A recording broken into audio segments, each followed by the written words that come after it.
La femme de ménage embrasse le millionnaire devant sa femme dans un hôtel de luxe. En découvrant la raison, il est tombé à genoux et a remercié en larmes.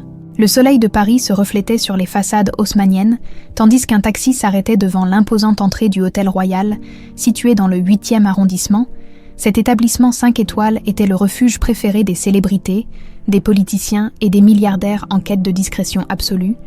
Sophie Dubois ajusta son uniforme bleu marine, orné du logo doré de l'hôtel, avant de pousser le chariot de nettoyage dans le couloir du 4e étage.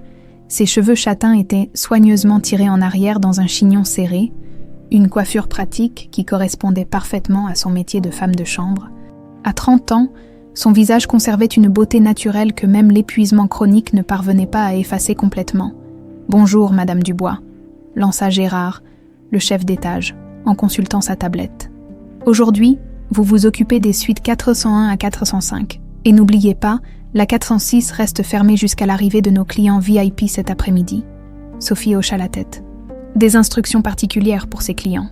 La discrétion habituelle, » répondit Gérard avec un haussement d'épaules significatif. « Et un bouquet de roses blanches à renouveler chaque jour, apparemment, c'est pour un anniversaire de mariage. » En poussant son chariot, Sophie sentit une pointe de douleur dans son poignet. 5 ans à nettoyer des suites luxueuses avaient laissé des traces sur son corps, bien loin de ses aspirations de jeunesse. Parfois, elle se surprenait encore à regarder ses mains qui auraient dû manipuler des fioles de laboratoire et non des produits ménagers. L'ironie ne lui échappait pas. Diplômée en soins infirmiers avec une spécialisation en toxicologie, Sophie avait abandonné une carrière prometteuse lorsque son père avait développé une maladie neurodégénérative rare. Le diagnostic était tombé comme un coup près, syndrome de Bélanger-Roth, une affection qui détruisait progressivement les fonctions motrices. Les traitements expérimentaux coûtaient une fortune et l'assurance maladie ne couvrait qu'une infime partie. « Comment va ton père aujourd'hui ?» demanda Camille, une autre femme de chambre, en croisant Sophie dans le couloir. « Stable », répondit Sophie avec un sourire fatigué mais sincère. Le nouveau traitement semble ralentir la progression.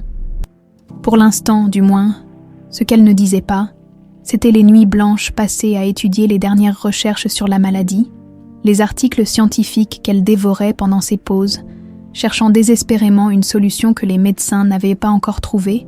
À midi, l'effervescence gagna l'hôtel. L'arrivée d'Alexandre Mercier, PDG de Mercier Pharmaceutique, était un événement que la direction préparait depuis des semaines. À 47 ans, Mercier était l'une des personnalités les plus influentes du monde pharmaceutique européen, et sa réputation de philanthrope avait encore grandi après l'annonce récente de son intention de donner 60% de sa fortune à la recherche médicale. Sophie observait discrètement depuis le couloir de service, alors que le directeur accueillait personnellement le couple. Alexandre Mercier, grand et distingué, portait un costume gris anthracite parfaitement taillé. Ses tempes grisonnantes et les fines rides au coin de ses yeux lui conféraient une autorité naturelle, tempérée par un regard bienveillant. À son bras, Juliette Mercier ressemblait à une poupée de porcelaine. 23 ans, blonde, d'une beauté à couper le souffle. Ancienne mannequin issue d'une famille aristocratique désargentée, elle avait épousé Mercier après une romance éclair de 3 mois, 1 an à peine après le décès de sa première épouse. « Monsieur Mercier, c'est un honneur de vous accueillir à nouveau », s'enthousiasma le directeur en les guidant vers l'ascenseur privé. « La suite présidentielle est prête, comme vous l'aviez demandé, avec l'entrée séparée pour vos réunions d'affaires. » Sophie retourna à son travail, nettoyant méticuleusement une suite voisine. Par la fenêtre, elle aperçut une limousine noire d'où descendaient 2 hommes en costume sombre, visiblement des agents de sécurité. Elle connaissait cette chorégraphie des puissants, des chambres réservées pour leur personnel de sécurité, toujours à proximité immédiate. « Tu as entendu ?» chuchota Camille en entrant dans la chambre. « Paraît que c'est leur premier anniversaire de mariage. 1 an avec une différence d'âge de 24 ans. Franchement, » Sophie haussa les épaules. « Ce n'est pas notre affaire, Camille. Oh, allez, tu n'es pas curieuse. Elle a mon âge et elle porte des bijoux qui coûtent plus que ce que je gagnerai dans toute ma vie. Et demain ? Elle partira et nous serons toujours là à nettoyer derrière elle, » répondit Sophie avec un pragmatisme résigné. Le soir venu, Sophie quitta l'hôtel par l'entrée de service. La nuit tombait sur Paris, enveloppant la ville lumière d'un voile bleuté. Elle prit le RER jusqu'à Meudon, banlieue paisible où elle avait trouvé un petit appartement abordable à 20 minutes du centre. Dans son 2 pièces modeste mais impeccable, son père l'attendait, installé dans son fauteuil médicalisé face à la fenêtre. « Comment s'est passée ta journée, ma chérie ?» demanda Pierre Dubois, ancien professeur d'université dont la voix gardait cette intonation particulière des grands orateurs. Malgré la maladie qui affaiblissait progressivement son corps, comme d'habitude, répondit Sophie en embrassant son front. Beaucoup de riches, beaucoup de poussière à nettoyer. Elle ne mentionnait jamais la fatigue qui pesait sur ses épaules, ni les regards condescendants de certains clients. À quoi bon ? Son père culpabilisait déjà suffisamment d'être un fardeau, comme il le disait parfois dans ses moments de dépression. « J'ai préparé du thé », dit-il en indiquant la théière japonaise, vestige d'une époque où il pouvait encore voyager pour ses conférences académiques, tout en sirotant son thé. Sophie parcourut un article scientifique sur son téléphone, une habitude devenue quotidienne. « Tu devrais sortir, voir des amis », suggéra son père en observant son visage concentré. « Tu as 30 ans, Sophie. La vie ne devrait pas se limiter à travailler et à t'occuper d'un vieil homme malade. »« J'ai toute la vie pour sortir », répondit-elle avec un sourire forcé. « Et puis, j'ai lu quelque chose d'intéressant aujourd'hui.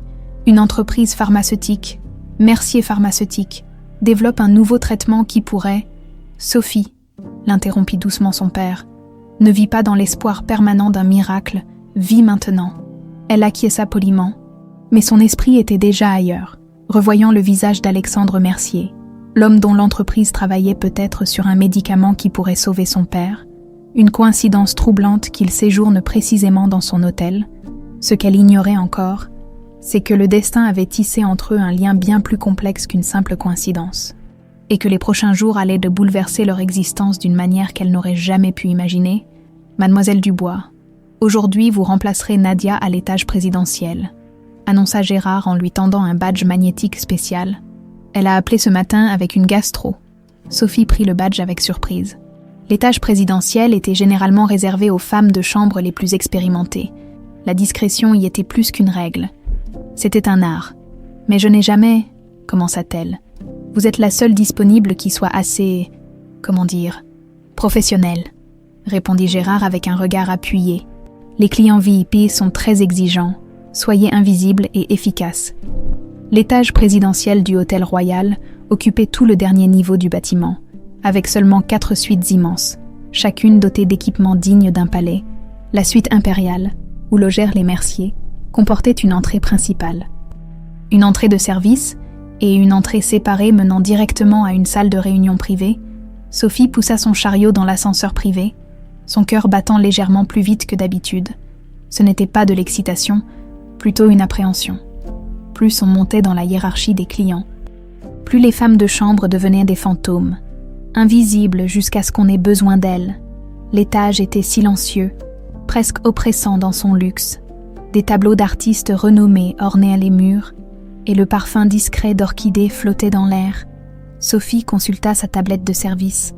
Le couple Mercier avait quitté la suite pour la journée. Monsieur pour visiter la nouvelle filiale parisienne de son entreprise, Madame pour une séance shopping dans les boutiques des Champs-Élysées. Sophie commença par la chambre principale, ouvrant les épais rideaux de soie pour laisser entrer la lumière. Le lit king size, avec ses draps en lin égyptien à 1000 fils, était à peine défait, comme si le couple avait à peine dormi ensemble. Sur la table de nuit côté fenêtre, plusieurs médicaments étaient soigneusement alignés, des somnifères, un anti-anxiété et un flacon d'un médicament qu'elle reconnut comme étant prescrit pour les problèmes cardiaques.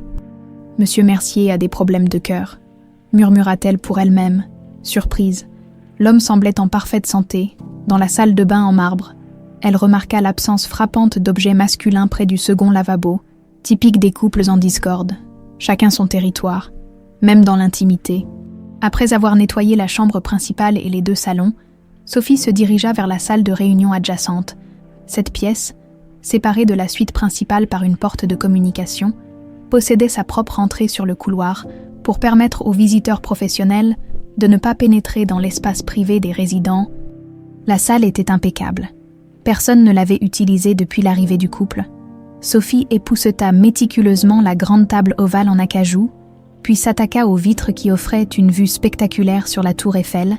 Alors qu'elle manipulait son flacon de produits nettoyants, Celui-ci lui échappa des mains et heurta son chariot, renversant plusieurs autres produits dans un fracas sonore. « Merde !»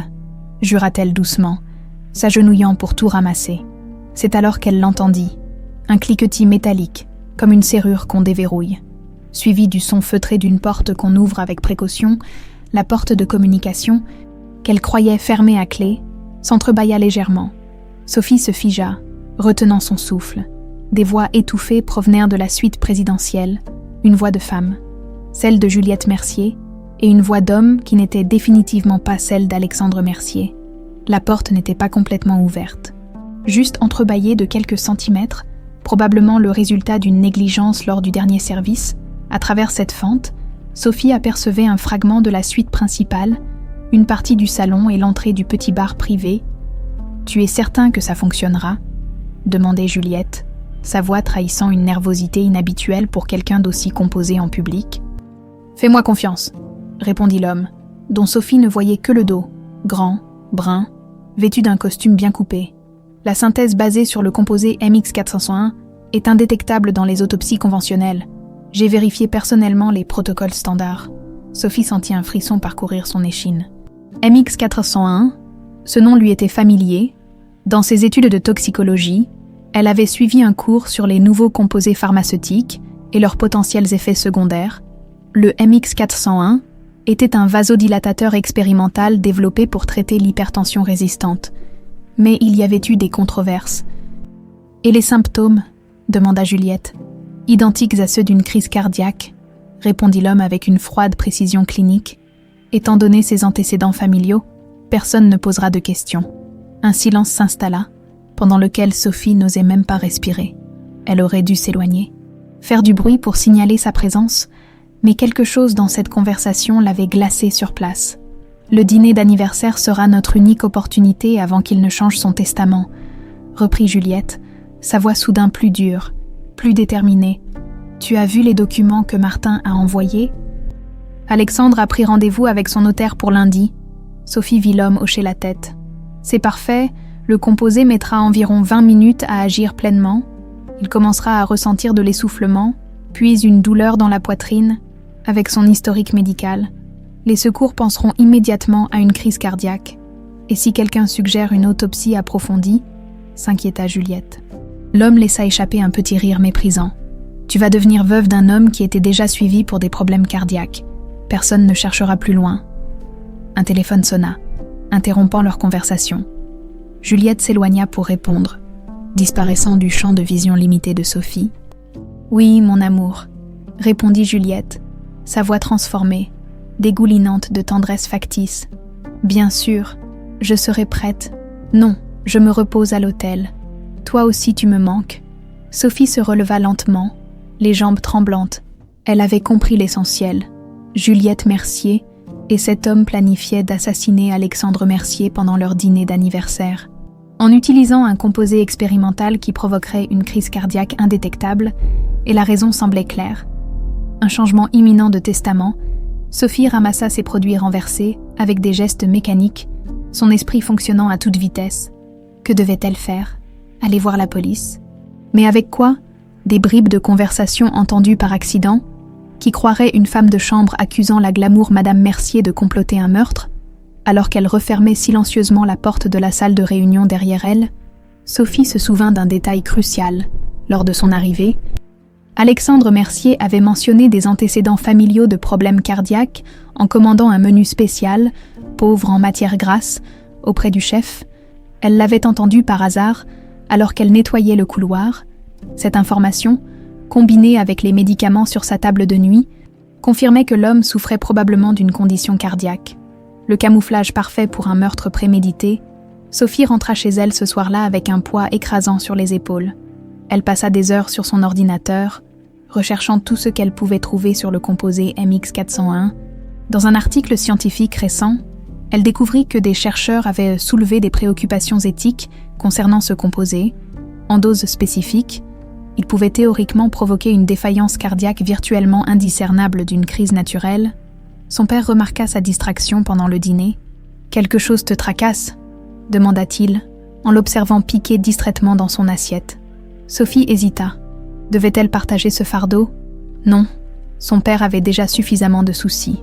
Juste un problème au travail, répondit-elle vaguement. Rien d'important. Mais en s'allongeant dans son lit cette nuit-là, Sophie savait qu'elle ne pouvait pas garder cette information pour elle. Une vie était en jeu. Alexandre Mercier, malgré sa richesse et son statut, était un homme qui consacrait sa fortune à la recherche médicale. Si ce qu'elle avait lu sur lui était vrai, sa mort serait une perte immense, pas seulement pour ses proches, mais pour tous ceux qui auraient pu bénéficier de sa philanthropie, demain, décida-t-elle. Elle parlerait au chef de la sécurité de l'hôtel. C'était la démarche logique. Il saurait quoi faire. Comment contacter discrètement M. Mercier ou les autorités compétentes? Ce qu'elle ignorait, c'est que cette décision allait la plonger dans un engrenage bien plus dangereux qu'elle ne l'imaginait.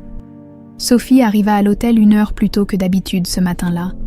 La nuit avait été courte, hantée par des fragments de la conversation qu'elle avait surprise et par les conséquences potentielles de ce qu'elle devait faire. Après avoir enfilé son uniforme, elle consulta le planning affiché dans la salle du personnel. Marcel Dufour, le chef de sécurité, commençait sa journée à 7 heures. Elle avait préparé mentalement ce qu'elle allait lui dire. Marcel était un ancien policier à la retraite, respecté par tous les employés pour son professionnalisme et son équité.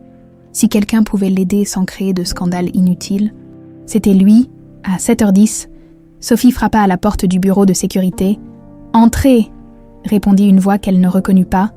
En poussant la porte, elle découvrit un homme d'une 50aine d'années, au crâne rasé et à la carrure imposante, qui n'était définitivement pas Marcel. « Bonjour, je cherche Monsieur Dufour », dit Sophie. Décontenancée, l'homme la toisa avec un détachement professionnel. « Marcel a pris sa retraite anticipée la semaine dernière. Je suis Étienne Moreau, le nouveau responsable de la sécurité. »« Oh, je n'étais pas au courant, » balbutia Sophie. « Et vous êtes ?» ?»« Sophie Dubois, femme de chambre à l'étage présidentiel cette semaine. » Moreau hocha la tête distraitement. Comme si ce détail était à peine digne d'attention. « Que puis-je faire pour vous, mademoiselle Dubois ?» Sophie hésita. Quelque chose dans l'attitude de cet homme la mettait mal à l'aise. Mais elle n'avait pas le choix. « J'aurais besoin de vous parler en privé et c'est délicat. » Moreau ferma le dossier qu'il consultait et lui fit signe de s'asseoir. « Je vous écoute. » Sophie prit une profonde inspiration. « Hier, pendant que je nettoyais la salle de réunion adjacente à la suite impériale, j'ai accidentellement entendu une conversation inquiétante. » Elle expliqua ce qu'elle avait surpris, essayant d'être aussi précise que possible, mentionnant le composé MX401, les allusions à un dîner d'anniversaire et le changement imminent de testament au fur et à mesure de son récit. Elle vit le visage de Moreau se fermer progressivement, jusqu'à ce qu'il affiche une expression de profond scepticisme. « Laissez-moi résumer, » dit-il lorsqu'elle eut terminé. « Vous prétendez avoir entendu Madame Mercier, l'épouse d'un des hommes les plus riches de France, comploter un meurtre avec un inconnu. Je sais comment ça peut paraître, mais... » « Mademoiselle Dubois, » l'interrompit Moreau. « Savez-vous qui sont les Mercier ? » ?»« Bien sûr, mais... » « Et savez-vous qui est la famille de Juliette Mercier, née de Rougemont ?» Sophie fronça les sourcils. « Non, pas vraiment. Les de Rougemont appartiennent à la haute aristocratie française. Ils n'ont peut-être plus la fortune d'antan, mais leur influence reste considérable. Son père, le comte Henri de Rougemont, siège au conseil d'administration de plusieurs institutions majeures, dont la fondation de la police nationale, que j'ai eu l'honneur de servir pendant 20 ans. » Un frisson parcourut l'échine de Sophie. La situation prenait une tournure qu'elle n'avait pas anticipée. « Ce que vous suggérez est extrêmement grave, » poursuivit Moreau. « Une accusation de cette nature, sans preuve tangible, pourrait non seulement vous coûter votre emploi, mais aussi vous exposer à des poursuites pour diffamation. »« Je n'accuse personne, » se défendit Sophie. « Je rapporte simplement ce que j'ai entendu. Je pensais que c'était mon devoir. »« Votre devoir, » la coupa Moreau, « est de faire votre travail discrètement et efficacement. Vous êtes femme de chambre. Pas détective privé. » Son ton s'était durci, et Sophie sentit une sueur froide couler le long de son dos. « Écoutez, » reprit-il avec une feinte bienveillance, « je comprends que le travail puisse parfois être monotone, et que l'imagination s'emballe. Peut-être avez-vous mal interprété une conversation banale. »« Je n'ai rien mal interprété, » insista Sophie. « Je suis formée en toxicologie. Je connais le composé MX401 et ses effets potentiels. Cette révélation sembla attirer l'attention de Moreau. Toxicologie, je croyais que vous étiez femme de chambre. J'ai un diplôme d'infirmière avec une spécialisation en toxicologie. J'ai dû interrompre ma carrière pour des raisons personnelles. Moreau la considéra avec un intérêt renouvelé, mais pas celui qu'elle espérait. Je vois. Eh bien, je vais faire mon travail et prendre note de votre préoccupation, mais sans preuve concrète. Je ne peux rien faire de plus. Mais ce sera tout, mademoiselle Dubois. Je vous suggère de vous concentrer sur votre travail et d'éviter de colporter des rumeurs qui pourraient nuire à la réputation de nos clients ou à la vôtre.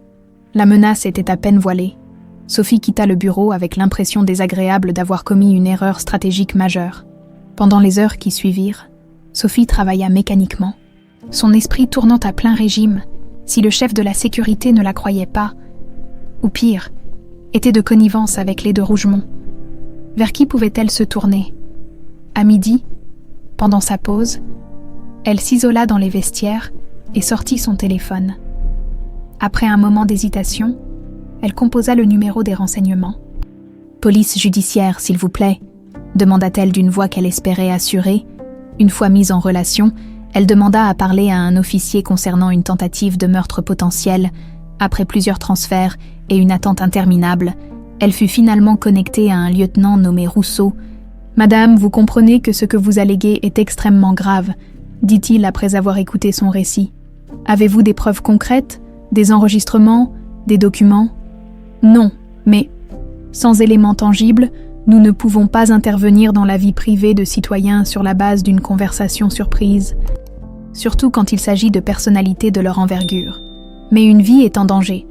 Madame, nous recevons des dizaines d'appels comme le vôtre chaque semaine, des voisins qui pensent avoir entendu un complot, des employés qui soupçonnent leur patron. 99% du temps, c'est un malentendu. » Sophie sentit la frustration monter. « Je suis formée en toxicologie. Je sais ce que j'ai entendu. »« Justement, » répliqua le lieutenant. « Si vous êtes qualifié comme vous le prétendez, vous devriez comprendre l'importance des preuves. Déposez une main courante si vous le souhaitez, mais sans éléments concrets, l'affaire n'ira pas plus loin. » La conversation se termina sur cette note décourageante. Sophie resta un moment immobile, son téléphone à la main, sentant le poids de l'impuissance s'abattre sur elle. L'après-midi, alors qu'elle nettoyait une chambre à l'étage inférieur, Sophie fut interpellée par Gérard. « Le nouveau chef de la sécurité veut vous voir à la fin de votre service », annonça-t-il. L'air préoccupé, « Un problème ?» Sophie força un sourire. « Un malentendu, rien de grave. » Mais elle savait que c'était plus sérieux. Moreau avait probablement décidé de faire un exemple d'elle pour décourager les rumeurs malveillantes. À 16h, elle se présenta au bureau de la sécurité. Moreau l'attendait. Le visage fermé. « Mademoiselle Dubois, j'ai été informée que vous avez contacté la police aujourd'hui. » Sophie sentit son sang se glacer. Comment pouvait-il savoir ? « J'étais inquiète, » répondit-elle, refusant de se laisser intimider. « Inquiétude louable, mais mal placée. Votre appel a déclenché une série de vérifications qui ont perturbé notre organisation et potentiellement entaché la réputation de nos clients. Si une enquête avait lieu, elle pourrait sauver une vie, » insista Sophie. Moreau se pencha en avant. « Écoutez-moi bien, le Hôtel Royal offre une discrétion absolue à ses clients. C'est notre marque de fabrique. Des employés qui inventent des histoires pour attirer l'attention sont une menace pour cette réputation. Je n'invente rien. Alors, prouvez-le. Avez-vous des enregistrements, des témoins ? Non, juste votre parole contre celle d'une famille respectée. » Il se redressa. « Je vais être clair. Un autre incident de ce genre, et votre position ici deviendra intenable. Est-ce que je me fais bien comprendre ?» Sophie soutint son regard. Parfaitement. En quittant le bureau, elle réalisait pleinement sa situation. Elle n'avait pas de preuves, pas d'alliés, et maintenant un ennemi potentiel en position de pouvoir. Si elle voulait empêcher ce meurtre, elle devrait agir seule. Sur le chemin du retour, une idée germa dans son esprit. Si personne ne voulait l'écouter, elle devrait trouver des preuves. Et pour cela, elle allait exploiter le seul avantage dont elle disposait, son invisibilité sociale en tant que femme de chambre. Demain, elle commencerait à surveiller discrètement les merciers, et avec un peu de chance, elle trouverait quelque chose de suffisamment concret pour convaincre les autorités qu'une vie était véritablement en danger. Le soleil matinal illuminait le bureau d'Alexandre Mercier au dernier étage de la tour Mercier pharmaceutique, offrant une vue panoramique sur Paris. Assis dans son fauteuil en cuir, il contemplait distraitement la scène qui serpentait entre les bâtiments haussmanniens. « Monsieur, votre avocat est en ligne », annonça sa secrétaire par l'interphone. Alexandre appuya sur le bouton. « Passez-le-moi, Isabelle. » Il prit une profonde inspiration avant de décrocher. Ces dernières semaines avaient été éprouvantes, et les nouvelles qui l'attendaient pourraient changer beaucoup de choses. « Maître Villon, bonjour. Monsieur Mercier, j'ai de bonnes nouvelles », annonça l'avocat de sa voix posée. Les modifications du testament ont été finalisées et enregistrées. Tout est en ordre, bien plus rapidement que prévu. Alexandre sentit un poids se lever de ses épaules. Je pensais que cela prendrait jusqu'à lundi prochain. J'ai réussi à accélérer la procédure compte tenu de la délicatesse de la situation. J'ai estimé qu'il valait mieux agir promptement.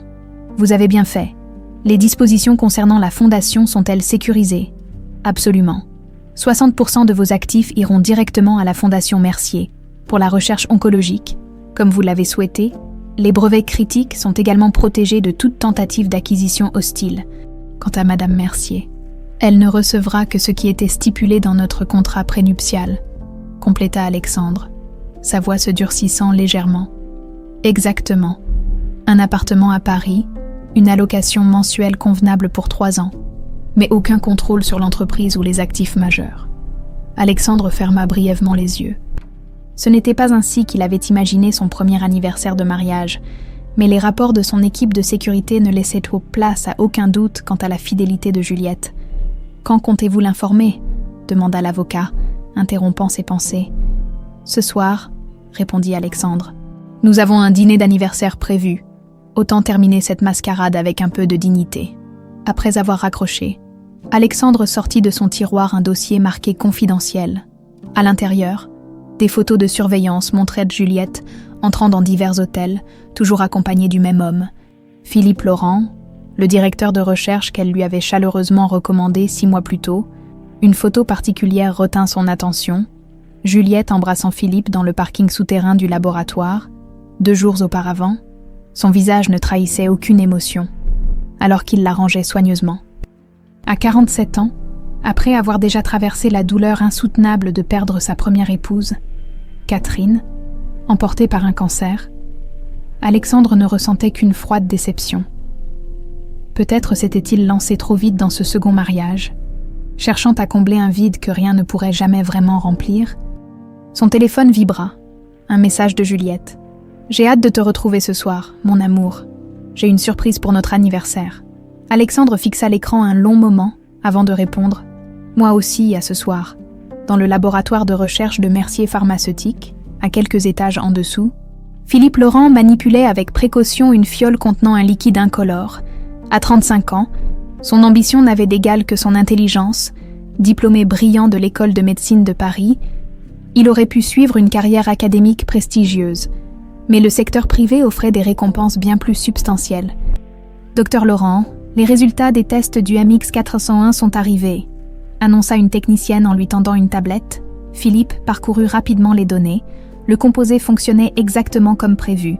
Développé initialement comme vasodilatateur pour traiter l'hypertension résistante, le MX401 avait révélé des propriétés secondaires que l'équipe de recherche officielle n'avait pas encore pleinement documentées.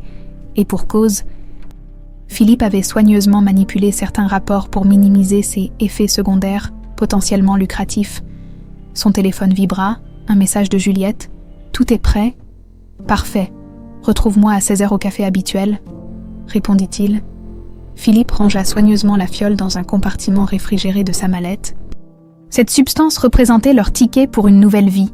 Avec Alexandre hors du tableau, Juliette hériterait d'une fortune considérable, et lui, Philippe, n'aurait plus à feindre la loyauté envers un homme dont il convoitait à la fois la femme et l'empire. Leur plan était méticuleusement élaboré. Le soir de l'anniversaire, Philippe se ferait passer pour un sommelier remplaçant. Il servirait personnellement le vin rare qu'Alexandre appréciait tant, un Château Margaux 1982, préalablement traité avec le MX401. L'interaction entre le composé et les tanins du vin rouge activerait pleinement ses propriétés cardiotoxiques, provoquant un arrêt cardiaque en apparence tout à fait naturel. Avec les antécédents familiaux d'Alexandre et les médicaments pour le cœur qu'il prenait déjà préventivement, personne ne s'étonnerait d'une crise cardiaque subite. Et pour garantir l'absence de toute suspicion, Juliette avait même organisé une augmentation récente de l'assurance vie d'Alexandre, un détail qui suggérerait un motif financier pour un suicide. Leur histoire de couverture en cas d'enquête approfondie, en fermant son laboratoire, Philippe s'autorisa un sourire. D'ici demain, tout serait terminé. À l'hôtel Royal, Sophie commençait sa journée avec une détermination renouvelée. Après avoir réfléchi toute la nuit, elle avait élaboré un plan pour recueillir des preuves. Sa première stratégie, exploiter sa transparence sociale. Les riches clients de l'hôtel remarquaient rarement les employés de service, les considérant comme des accessoires fonctionnels plutôt que comme des personnes. Cette invisibilité lui permettrait d'observer sans éveiller les soupçons. Affectée de nouveau à l'étage présidentiel, Sophie profita de l'absence du couple pour examiner discrètement la suite. Dans la salle de bain, elle inspecta méticuleusement les produits de toilette, notant mentalement chaque médicament, chaque flacon suspect. En vidant les poubelles, elle découvrit des morceaux de papier déchirés.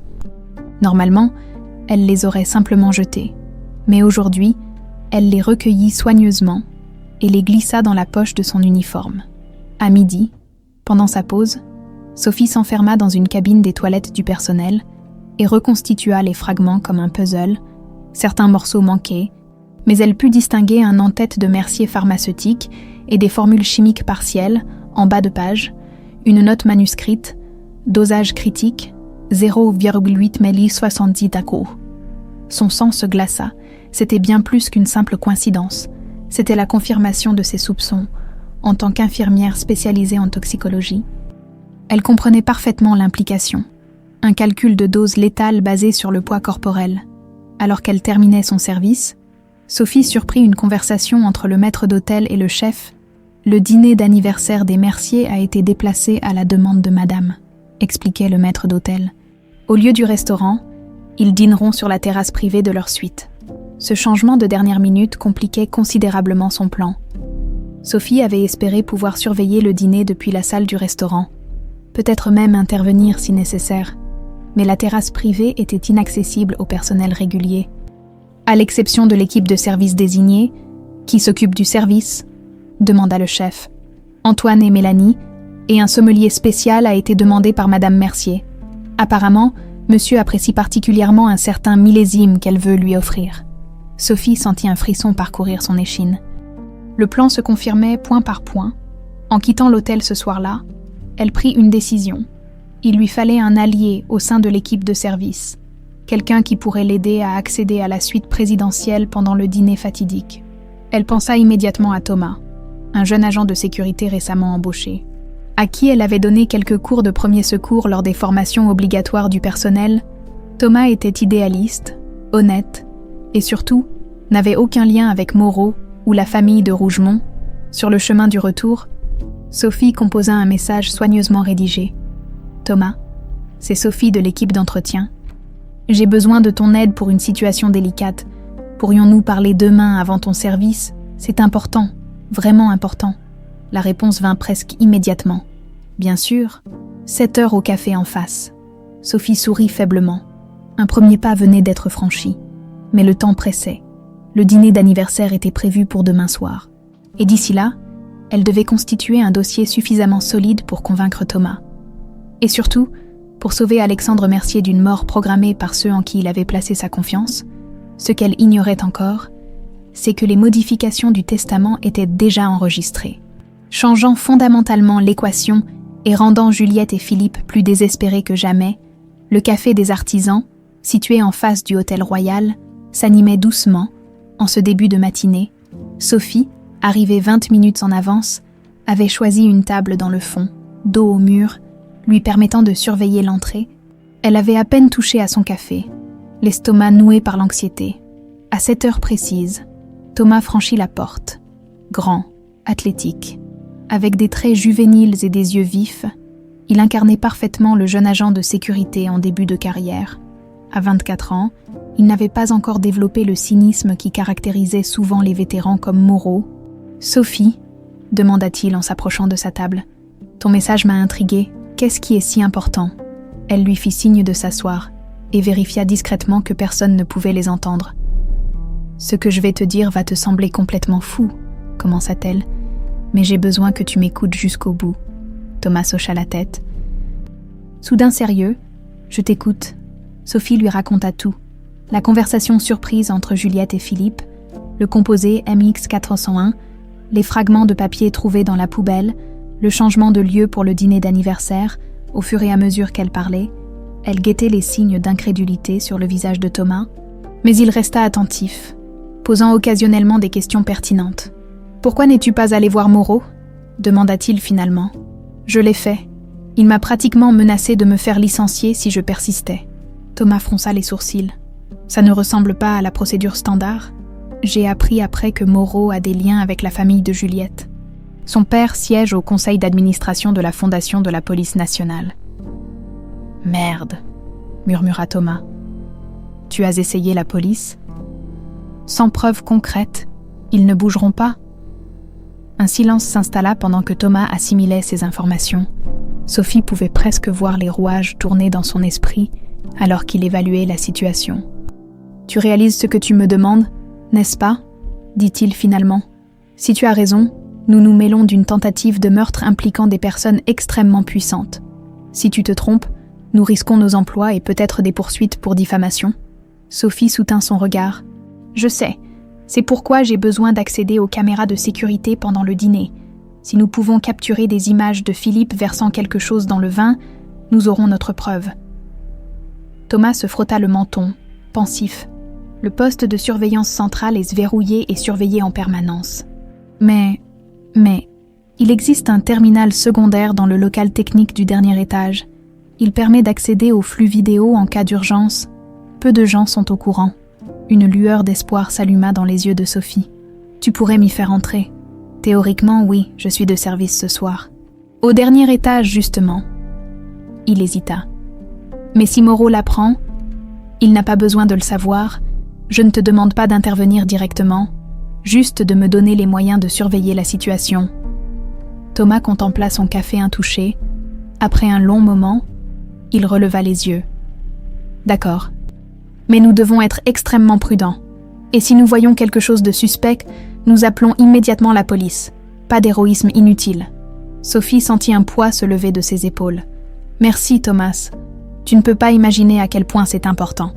J'espère sincèrement que tu te trompes. »« Tu sais, » dit-il avec un sourire tendu. « Moi aussi, » répondit Sophie. « Mais j'en doute. » De retour à l'hôtel, Sophie découvrit une agitation inhabituelle en passant près de la réception. Elle entendit des bribes de conversation entre le directeur et le chef du restaurant. La terrasse privée, comme demandé, service impeccable, le chef a préparé un menu spécial, et pour le sommelier supplémentaire requis par Madame Mercier, tout est arrangé. Il arrivera à 19h pour préparer le service du vin. Sophie poursuivit son chemin, le cœur battant. Elle devait trouver un moyen d'être près de la suite présidentielle pendant le dîner.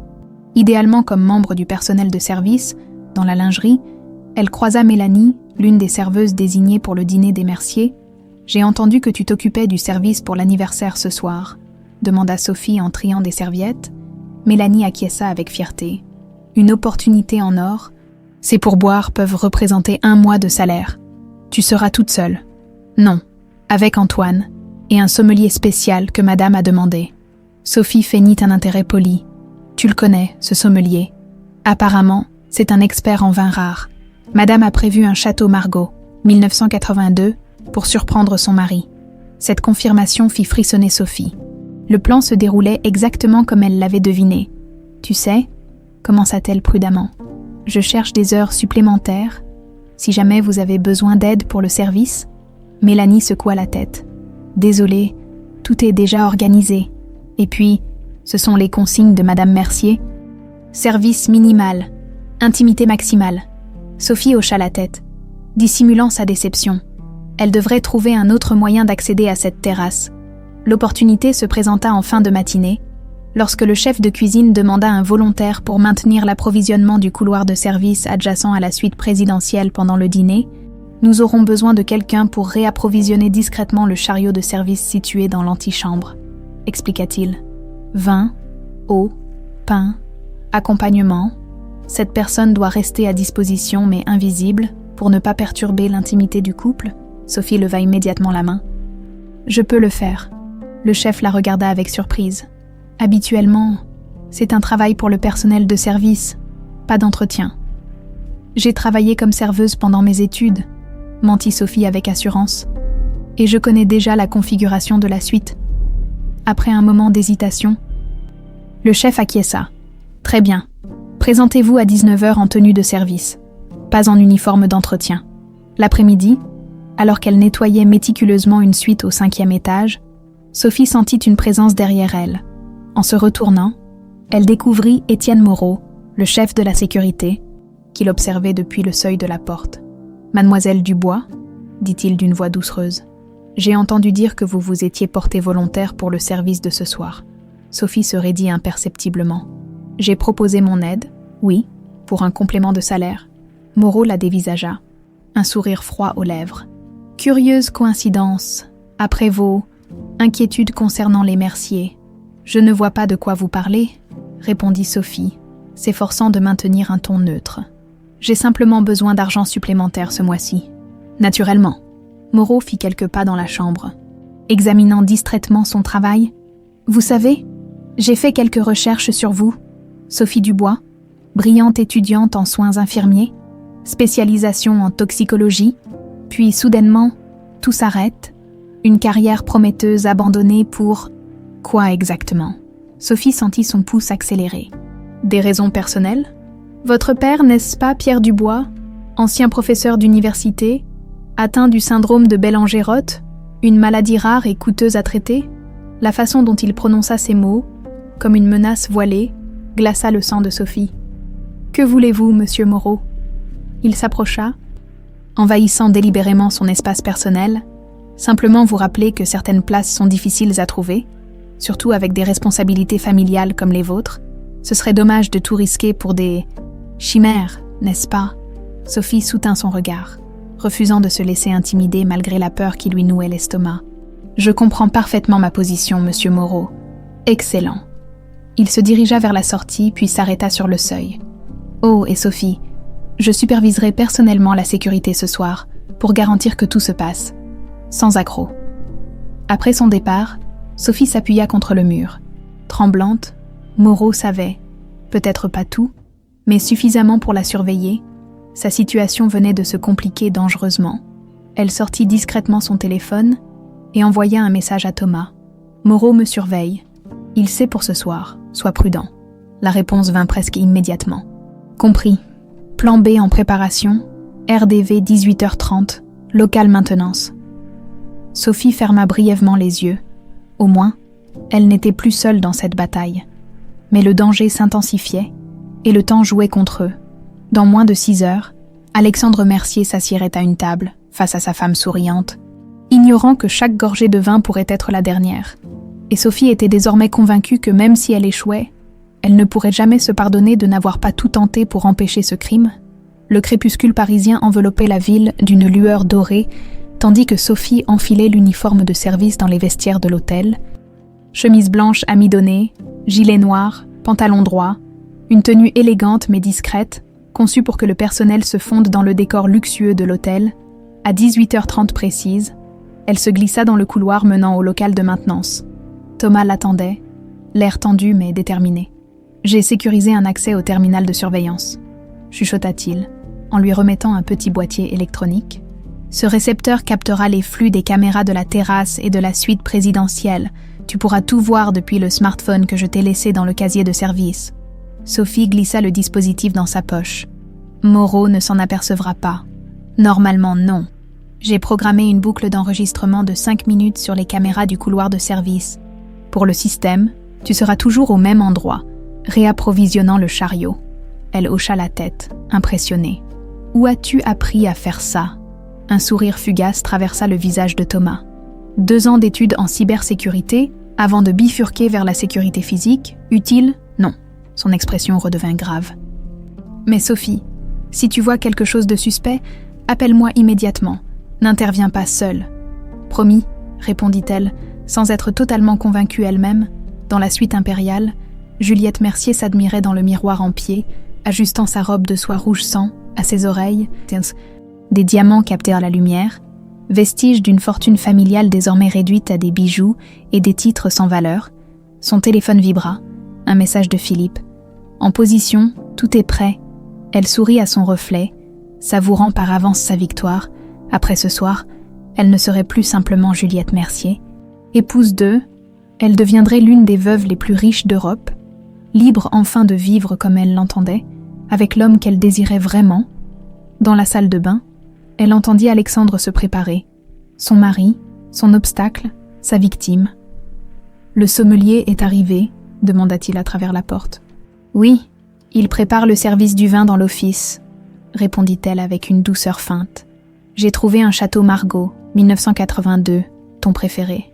Tu es pleine de surprises, » dit Alexandre en sortant de la salle de bain. Impeccable dans son costume bleu nuit, il s'approcha pour l'embrasser sur la joue. Un geste devenu mécanique avec le temps, Juliette remarqua qu'il semblait préoccupé, presque solennel. « Quelque chose ne va pas, chérie. Nous en parlerons pendant le dîner, » répondit-il simplement. Un frisson d'inquiétude parcourut l'échine de Juliette. Alexandre savait-il quelque chose ? Non. Impossible. Elle et Philippe avaient hérité d'une discrétion absolue. « J'ai hâte de célébrer cette année passée ensemble, » dit-elle en caressant sa joue, dissimulant son anxiété derrière un sourire parfait. À 19h45, les préparatifs du dîner touchaient à leur fin, sur la terrasse privée, avec vue imprenable sur la tour Eiffel illuminée. Une table avait été dressée avec un soin méticuleux. Porcelaine de Limoges, cristal de Baccarat, argenterie ancienne. Rien n'était trop beau pour ce dîner qui s'annonçait comme le dernier d'Alexandre Mercier. Dans l'antichambre de service, Sophie réapprovisionnait le chariot comme prévu, tout en gardant un œil sur le smartphone que Thomas lui avait confié. L'écran divisé en 4 lui permettait de surveiller simultanément la terrasse, le salon principal, le couloir d'entrée et l'office où le vin était préparé. Elle aperçut un homme qu'elle n'avait jamais vu auparavant, élégant dans son uniforme de sommelier. Philippe Laurent, sans aucun doute possible. Il manipulait avec soin une bouteille de vin, la présentant à Juliette qui venait d'entrer dans l'office. Sophie monta le son, s'efforçant de capter leur conversation. « Tout est prêt », demanda Juliette à voix basse. Philippe hocha la tête. « Le composé est dans ce flacon », dit-il en montrant une minuscule fiole transparente. « Je le verserai dans sa coupe juste avant de servir le vin. 20 minutes plus tard, sa pression artérielle chutera brutalement, provoquant un arrêt cardiaque que tout le monde attribuera à ses problèmes cardiaques connus. Et l'autopsie, le MX401 est métabolisé en moins de 6 heures, même s'ils cherchaient spécifiquement cette substance, ce qu'ils n'ont aucune raison de faire. Ils ne trouveraient rien. » Juliette sourit, satisfaite. « Tu serviras le vin après le plat principal. J'ai demandé à ce qu'on nous laisse seuls à ce moment-là, pour plus d'intimité. Parfait. Je frapperai discrètement, puis j'entrerai avec le vin. Toi, assure-toi qu'il ne remarque rien de suspect. » Sophie sentit son cœur s'accélérer.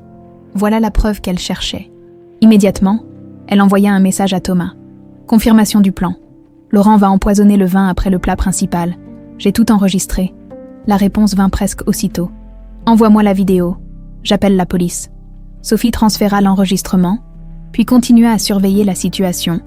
Sur la terrasse, le couple Mercier prenait place à table. Alexandre semblait distant, presque mélancolique, tandis que Juliette rayonnait d'un enthousiasme étudié. Le service commença. Sophie observait, impuissante, le balai des serveurs apportant les entrées, puis le plat principal. Un tournedos Rossini que les deux époux mangeaient en échangeant des banalités. Soudain, son téléphone vibra. Un message de Thomas. « Problème. Moreau a intercepté mon appel à la police. Il arrive vers toi. Sors de là. » Une sueur froide coula le long de son dos. Si Moreau la trouvait ici, espionnant les clients, elle rangea précipitamment le smartphone dans sa poche et s'apprêta à quitter l'antichambre quand la porte s'ouvrit brusquement. « Mademoiselle Dubois !» dit Moreau avec un sourire glacial. « Quelle surprise !»« Monsieur Moreau, je suis simplement en train de... » « Épargnez-moi vos excuses, » la coupa-t-il. « Votre ami Thomas est actuellement en train d'expliquer son rôle dans cette petite opération d'espionnage à la direction de l'hôtel. Je suggère que vous me remettiez immédiatement cet appareil dans votre poche. » Sophie recula d'un pas. cherchant désespérément une échappatoire. Sur la terrasse, le dîner progressait. Bientôt, le plat principal serait terminé, et Philippe entrerait avec son vin mortel. « Vous ne comprenez pas », dit-elle avec urgence. « Une vie est en danger. Ils vont empoisonner Alexandre Mercier ce soir. » Moreau s'avança, menaçant. « Assez de ces délires.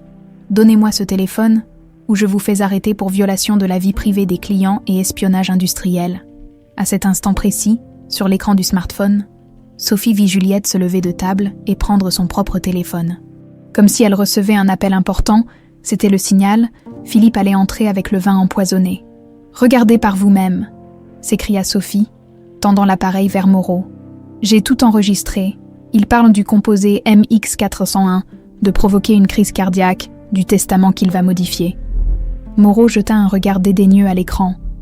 Des accusations ridicules basées sur des fragments de conversation mal interprétés, le comte de Rougemont sera ravi d'apprendre comment vous diffamez sa fille. Sur l'écran, Sophie vit avec horreur Philippe entrer sur la terrasse, portant un plateau avec la bouteille de Château Margaux et 2 verres en cristal.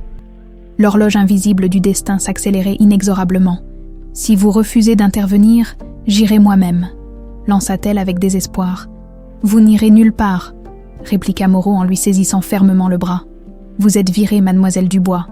Et si vous persistez, je m'assurerai personnellement que vous ne retrouviez jamais d'emploi dans cette ville. » Sophie vit Philippe déboucher la bouteille avec soin, puis sortir discrètement la petite fiole de sa poche, pendant que Juliette distrayait Alexandre en lui montrant les lumières de la tour Eiffel, une fraction de seconde, une décision, un destin.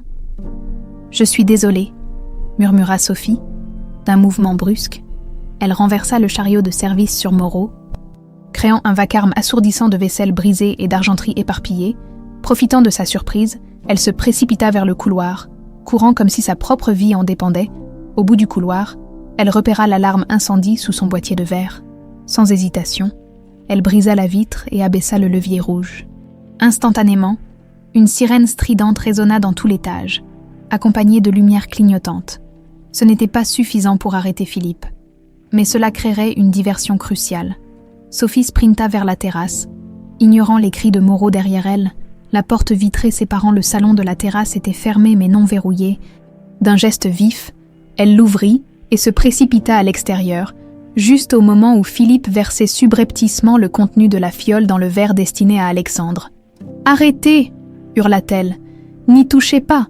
3 paires d'yeux se tournèrent vers elle, figés dans un tableau surréaliste. Juliette, le visage déformé par la stupeur. Philippe, la fiole encore visible dans sa main, et Alexandre dont l'expression passa rapidement de la surprise à une vigilance aiguë, dans la confusion de l'alarme stridente.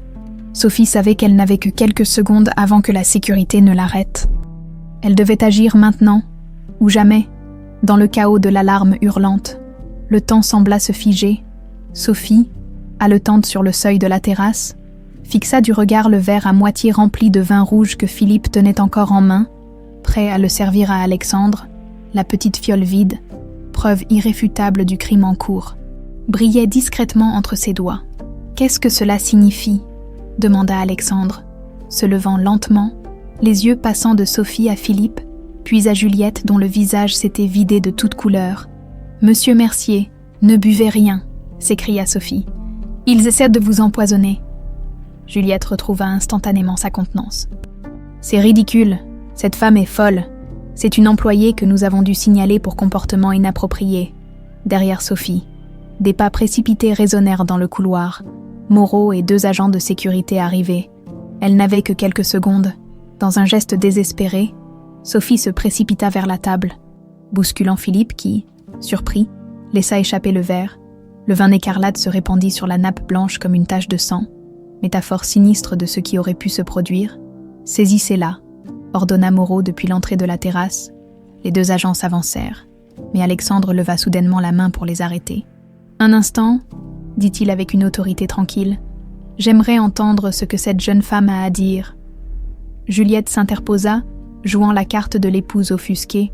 « Alexandre, tu ne vas quand même pas écouter cette femme de chambre qui fait irruption pendant notre dîner d'anniversaire. C'est absurde. » « Infirmière, » corrigea calmement Sophie. « Je suis infirmière spécialisée en toxicologie. J'ai entendu votre femme et cet homme, elle désigna Philippe, discuter de l'utilisation d'un composé appelé MX401 pour provoquer un arrêt cardiaque indétectable lors d'une autopsie conventionnelle. Le visage de Philippe se décomposa imperceptiblement, tandis que Juliette forçait un rire méprisant. « C'est absurde. Philippe est simplement notre sommelier pour ce soir. »« Vraiment ?» répliqua Sophie. « Alors pourquoi le directeur du laboratoire parisien de Mercier Pharmaceutique servirait-il du vin ? J'ai tout entendu. Vous prévoyez de tuer votre mari avant qu'il ne change son testament lundi ?» Une lueur de compréhension traversa le regard d'Alexandre. Il se tourna vers Juliette, son visage se durcissant. « C'est donc pour ça que tu insistais tellement pour ce dîner privé ?» Les agents de sécurité hésitaient, ne sachant plus qui croire ni comment agir. Moreau s'avança, déterminé à reprendre le contrôle de la situation. « Monsieur Mercier, cette femme est clairement dérangée. Nous allons l'escorter dehors et... Il tient encore la fiole !» s'écria Sophie, pointant la main de Philippe qui tentait discrètement de faire disparaître le petit contenant en verre. Tous les regards se tournèrent vers lui, acculés. Philippe tenta de s'échapper vers la porte de service, mais un des agents lui barra le chemin. Dans la fraction de seconde qui suivit, plusieurs choses se produisirent simultanément. Juliette, voyant leur plan s'effondrer, saisit un couteau sur la table, Moreau fit un pas en avant pour intercepter Sophie, et Alexandre, avec une vivacité surprenante pour un homme de son âge, pressa discrètement un bouton sur sa montre. Sophie, percevant le mouvement de Juliette, agit d'instinct. Elle se précipita vers Alexandre, le poussant hors de portée du couteau. Dans l'élan, elle perdit l'équilibre et tomba pratiquement dans ses bras. C'est alors qu'elle eut l'idée la plus audacieuse, la plus désespérée de sa vie, saisissant le visage d'Alexandre entre ses mains. Elle l'embrassa intensément, un baiser qui figea tous les protagonistes de stupeur. Un baiser qui n'était pas romantique, mais stratégique, lui permettant de chuchoter rapidement à son oreille. « Ne buvez rien, il tente de vous tuer. Je suis infirmière, faites-moi confiance. » En se détachant de lui. Elle vit dans ses yeux qu'il avait compris, ce n'était pas le regard d'un homme séduit, mais celui d'un homme alerte, dont les soupçons venaient d'être confirmés. « Espèce de garce !» hurla Juliette, son masque de sophistication complètement tombé. « Tu crois pouvoir t'immiscer comme ça ? Tu crois pouvoir ruiner mes plans ?» Cette explosion de rage confirma instantanément les accusations. Alexandre recula, mettant instinctivement Sophie derrière lui dans un geste protecteur. « Juliette, » dit-il avec une froideur clinique, « tu viens de te trahir toi-même. » La porte du salon s'ouvrit brusquement, livrant passage à 3 hommes en costume sombre. Sophie les reconnut immédiatement. C'étaient les agents de sécurité personnelle d'Alexandre qu'elle avait aperçus à son arrivée. À leur tête, un homme d'une 60aine d'années, au regard acéré et à la posture militaire. « Monsieur ?» demanda-t-il simplement. « Jean ?» répondit Alexandre avec un calme impressionnant. « Il semble que mes soupçons étaient fondés, Madame Mercier, et le docteur Laurent viennent d'essayer de m'empoisonner. » Jean Blanc, chef de la sécurité personnelle d'Alexandre depuis 15 ans, ancien agent de la DGSE, hocha simplement la tête comme si on venait de lui confirmer l'heure du dîner. « Nous avons tout enregistré, monsieur, » dit-il en désignant discrètement une minuscule caméra dissimulée dans un arrangement floral. « Nous vous surveillons en permanence, comme convenu. » Juliette, comprenant que la situation était irrémédiablement perdue, tenta une dernière manœuvre désespérée. « Alexandre, mon amour, c'est un malentendu, » supplia-t-elle, les larmes aux yeux. « Cette femme essaie de nous monter l'un contre l'autre. Elle est obsédée par toi. Elle invente tout ça. » Mais Alexandre ne l'écoutait déjà plus. Il se tourna vers Jean. « Sécurisez le vin et tout ce qui reste dans ce verre. Je veux une analyse complète. »« Non !» s'écria Juliette, perdant toute contenance. « Vous n'avez pas le droit, c'est une violation de ma vie privée. » Son hystérie soudaine acheva de convaincre les quelques personnes qui pouvaient encore douter. Philippe, voyant l'édifice s'effondrer, tenta de négocier sa position. « Monsieur Mercier, écoutez, c'était son idée. Elle m'a manipulé, menacé. » Jean fit un signe à ses hommes qui immobilisèrent Philippe, tandis qu'un 3e sortait un petit kit d'analyse portatif. « Nous emportons toujours un laboratoire miniature, » expliqua Jean à Sophie dont le regard interrogateur n'avait pas échappé. Une précaution standard pour les personnalités exposées comme Monsieur Mercier. Moreau, qui était resté étrangement silencieux, tenta une intervention. « Messieurs, en tant que chef de la sécurité de cet établissement, je dois insister pour que... » « Pour que quoi, monsieur Moreau ?» l'interrompit Alexandre. « Pour que vous puissiez alerter le comte de Rougemont que sa fille vient d'être prise en flagrant délit de tentative de meurtre. » Moreau pâlit visiblement. « Je ne vois pas ce que... » « Bien sûr que si, » coupa froidement Alexandre. « Jean a constitué un dossier complet sur vous dès votre nomination mystérieusement précipitée. Vos liens avec la famille de Rougemont sont parfaitement documentés. » Le technicien de l'équipe de Jean s'approcha avec les résultats préliminaires. « Positif, monsieur. Le vin contient des traces d'un composé organique synthétique compatible avec la description du MX405. » Alexandre se tourna vers Sophie, qui observait la scène avec un mélange de soulagement et d'incrédulité. « Il semble que je vous doive la vie, mademoiselle. Dubois, Sophie Dubois. Eh bien, mademoiselle Dubois, je vous suis infiniment reconnaissant. Votre courage est... remarquable. » Sophie secoua légèrement la tête. « J'ai simplement fait ce que n'importe qui aurait dû faire. Ce que n'importe qui aurait dû faire. Peut-être, mais ce que très peu auraient fait effectivement. » Il se tourna vers Jean. « Appelez la police. Je veux porter plainte pour tentative d'homicide avec préméditation. » Pendant que Jean s'exécutait, Alexandre observa Juliette, maintenant effondrée sur une chaise, toute sa sophistication envolée, et Philippe, maintenu fermement par les agents de sécurité, leur plan parfait s'était désintégré en quelques minutes, démoli par la vigilance d'une simple employée d'hôtel. « Je savais pour votre liaison, » dit-il calmement à Juliette. « Depuis des mois, j'avais prévu de demander le divorce ce soir, après t'avoir confronté avec les preuves, mais je n'avais jamais imaginé que tu irais jusqu'au meurtre. » Juliette leva vers lui un regard venimeux. « Tu ne comprends pas, tu ne m'as jamais comprise. Tu ne voyais en moi qu'un joli ornement. Et toi, tu ne voyais en moi qu'un compte en banque, » répliqua-t-il doucement. « La différence, c'est que je ne t'ai jamais souhaité de mal. » Il se détourna d'elle, comme on ferme un livre dont on connaît déjà la triste fin, et revint vers Sophie qui se tenait légèrement en retrait, encore étourdie par la tournure des événements. « Mademoiselle Dubois, une fois que la police aura pris vos dépositions, j'aimerais m'entretenir avec vous.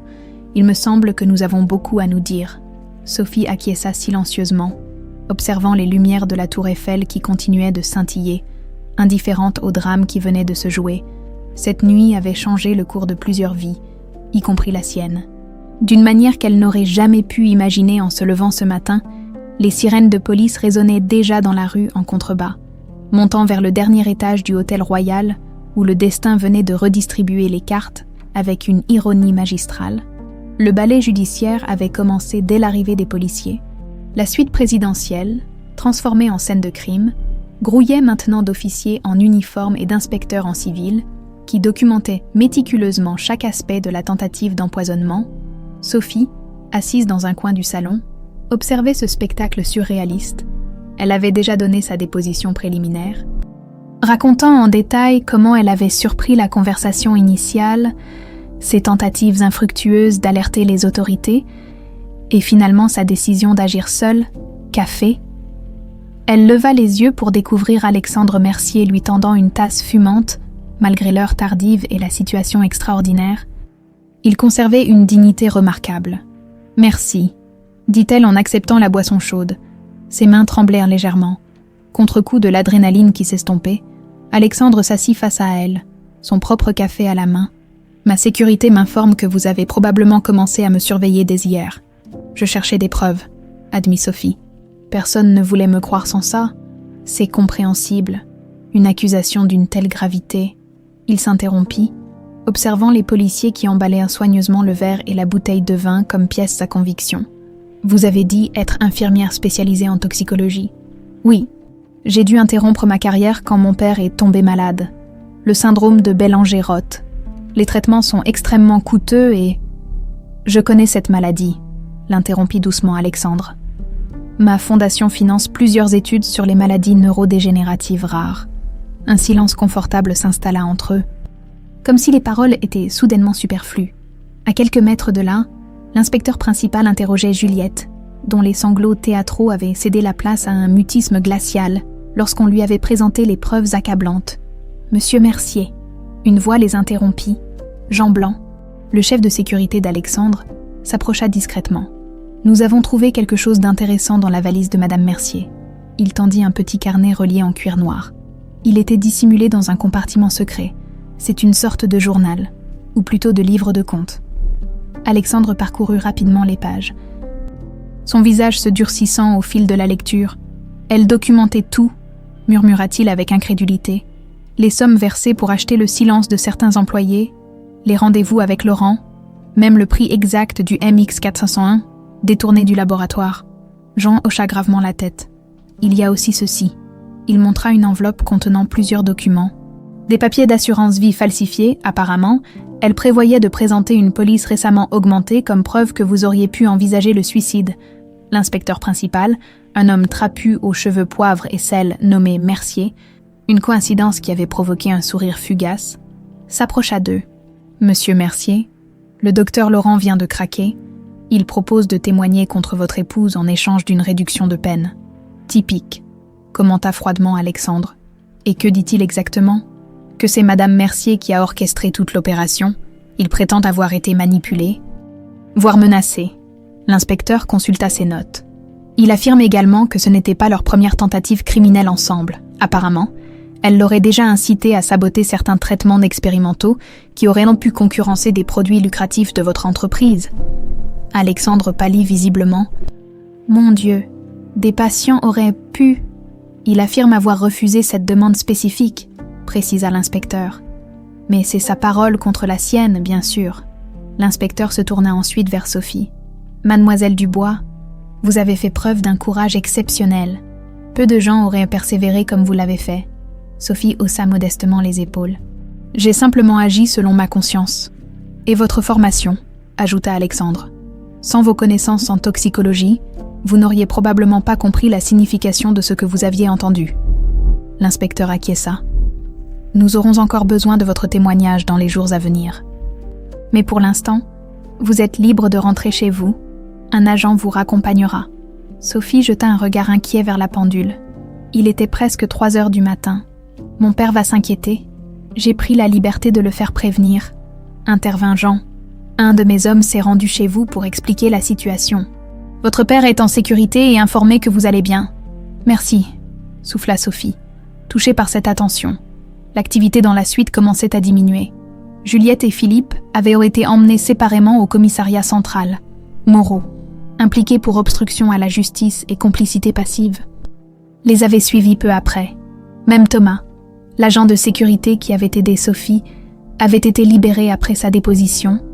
Sa carrière à l'hôtel, probablement terminée mais son intégrité intacte, alors que les derniers techniciens de la police scientifique rassemblaient en leur matériel, Alexandre s'approcha de nouveau de Sophie, qui s'apprêtait à partir. « Mademoiselle Dubois, Sophie, si je peux me permettre, j'aimerais vous revoir dans des circonstances moins dramatiques pour vous remercier correctement. »« Ce n'est vraiment pas nécessaire, » répondit-elle. « N'importe qui ?»« Non, » l'interrompit-il doucement. « Pas n'importe qui. » Vous, leurs regards se croisèrent un instant, et Sophie y lut une sincérité qui la troubla. « Peut-être un café, quand toute cette affaire se sera un peu calmée ?» concéda-t-elle avec un léger sourire. « J'y compte bien. » Les jours suivants défilèrent dans un tourbillon médiatique. L'histoire de la tentative d'assassinat du philanthrope pharmaceutique par sa jeune épouse faisait les gros titres internationaux. Les détails sordides se dévoilaient peu à peu. La longue liaison entre Juliette et Philippe, leur manigance financière, le vol de composés expérimentaux, et bien sûr, le complot d'empoisonnement minutieusement planifié. Sophie, pour sa part, avait refusé toutes les demandes d'interview, préférant rester dans l'ombre. L'hôtel lui avait offert un généreux package de départ, à la fois compensation pour son licenciement injuste par Moreau et incitation discrète à ne pas poursuivre l'établissement pour négligence dans la gestion des accusations initiales, 1 semaine après l'incident, alors qu'elle préparait le petit déjeuner dans son modeste appartement de Meudon. Son téléphone sonna. Un numéro inconnu. « Allô, Sophie, c'est Alexandre Mercier. J'espère que je ne vous dérange pas. » Elle s'assit lentement, surprise d'entendre sa voix. « Non, pas du tout. Je me demandais si cette invitation pour un café tient toujours. Bien sûr, mais avec tout ce qui se passe. Je pensais que vous seriez trop occupé. Un léger rire résonna au bout de la ligne. Disons que j'ai besoin d'une pause dans ce cirque médiatique. De plus, j'ai quelque chose d'important à vous proposer. Ils convinrent de se retrouver non pas dans un café public où ils seraient immédiatement reconnus, mais dans le jardin privé de la Fondation Mercier, un havre de paix au cœur de Paris, protégé des regards indiscrets. Le jardin était un sanctuaire de verdure inattendue, caché derrière les murs austères d'un hôtel particulier du 7e arrondissement. Des roses anciennes embaumaient l'air, et le bruissement d'une petite fontaine créait une ambiance apaisante. Alexandre attendait sur un banc en pierre, vêtu simplement d'un jean et d'une chemise bleue, bien loin de l'image du magnate en costume 3 pièces que véhiculaient les médias. « Merci d'être venu », dit-il en se levant pour l'accueillir. « C'est un endroit magnifique », remarqua Sophie, admirant les parterres soigneusement entretenus. « C'était le projet favori de Catherine, ma première épouse », expliqua-t-il avec une note de mélancolie. Elle voulait créer un espace où les patients en rémission pourraient en venir se ressourcer. Après sa mort, j'ai poursuivi son œuvre. Ils s'assirent à une petite table en fer forgé, où du café et des pâtisseries les attendaient.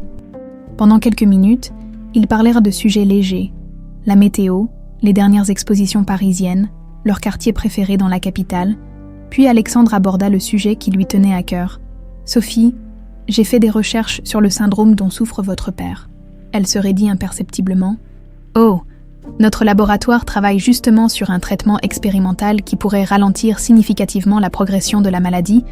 J'aimerais proposer à votre père d'intégrer le programme d'essai clinique. » Sophie écarquilla les yeux. « Vous êtes sérieux ?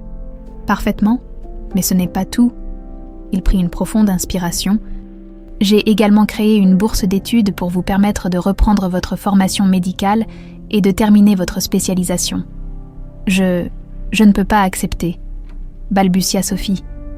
C'est beaucoup trop. On dirait que vous me payez pour vous avoir sauvé la vie et...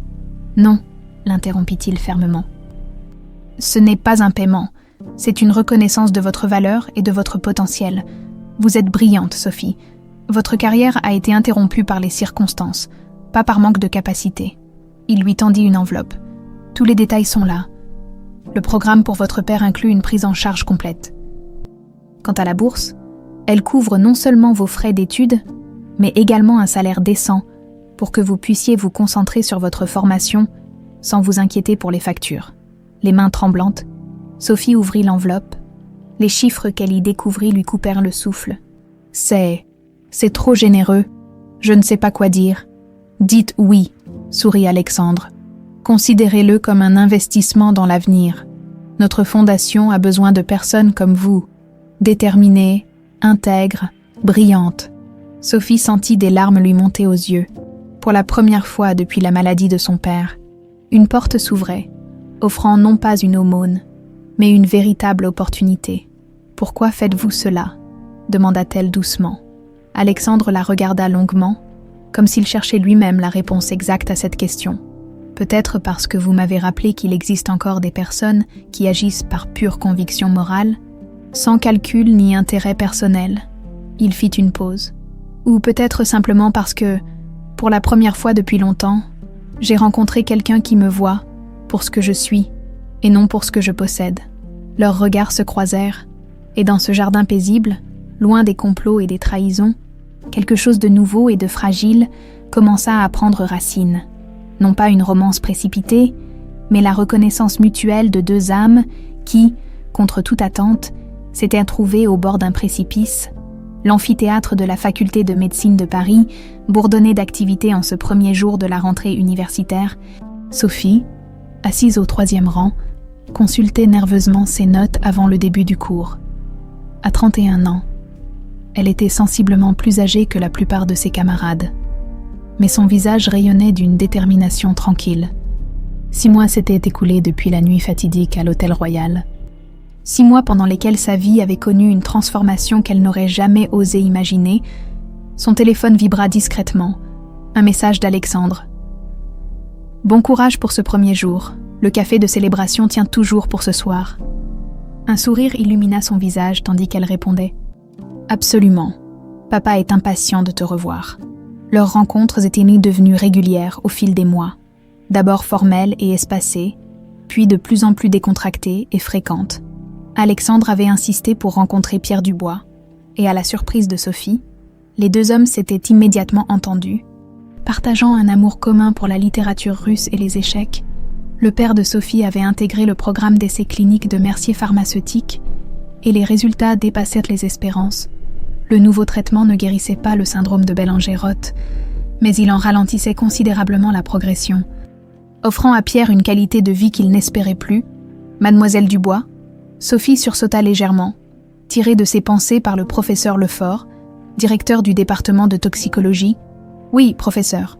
Pourriez-vous rester après le cours ? J'aimerais discuter de votre projet de recherche. » Sophie hocha la tête. Intriguée, sa proposition de recherche sur les antidotes universels, inspirée indirectement par son expérience avec le MX401, avait suscité un intérêt considérable au sein du département. Le cours débuta, et Sophie se plongea dans les explications détaillées sur les nouveaux protocoles de détection des toxines synthétiques. Une partie d'elle-même savourait encore l'ironie. Elle utilisait désormais les connaissances acquises lors de cette terrible nuit pour développer des méthodes qui pourraient sauver d'autres vies. Après la séance, le professeur Lefort l'accueillit dans son bureau encombré de livres et de publications scientifiques.